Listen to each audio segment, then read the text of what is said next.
आलू मटर कॉम्बिनेशनच्या recipe तुम्ही बऱ्याचदा बघितले, पण आज मी तुम्हाला एक युनिक आणि एक वन पॉट मील दाखवणार आहे.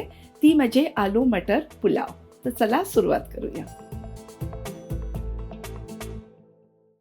मी एक पॅन घेतले, त्यात घालूया 2 चमचे तेल.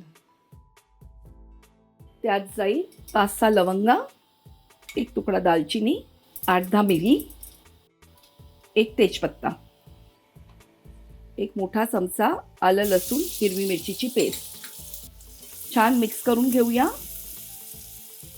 त्यात घालूया एक मोठा लांबट कापलेला कांदा. कांद्याला छान तांबूस होईपर्यंत परतून घेऊया. आता सीझनिंग करूया. त्यासाठी मी इथे ॲड करते अर्धा चमचा हळद, 1 चमचा मिरची पूड.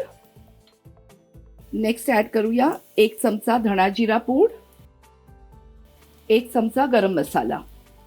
मसाले घातल्यावर कांदा छान मिक्स करून घेऊया.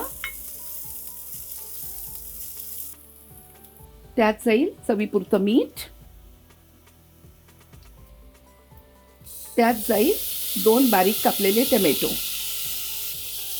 टोमॅटो मऊ पडेपर्यंत परतून घ्या.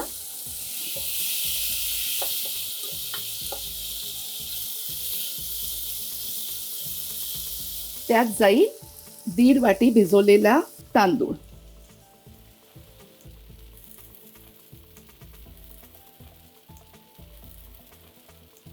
भात मस्त मिक्स झालेला आहे.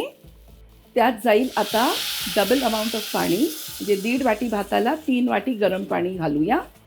मिक्स करूया आणि झाकण लावून 5 ते 6 मिनिटं कुक करूया.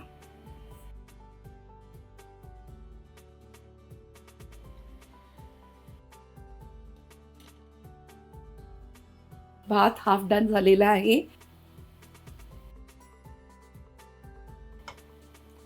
त्यात जाईल 2 मीडियम साईजचे बटाटे तळलेले आणि 1 वाटी बॉइल्ड वाटाणा.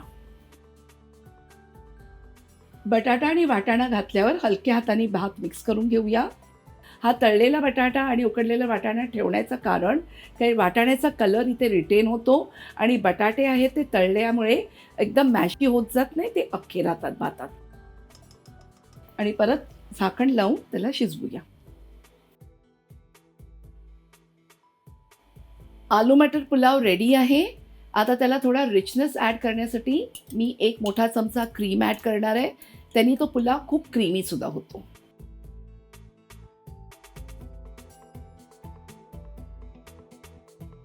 आता आपण सर्व करायला घेऊया.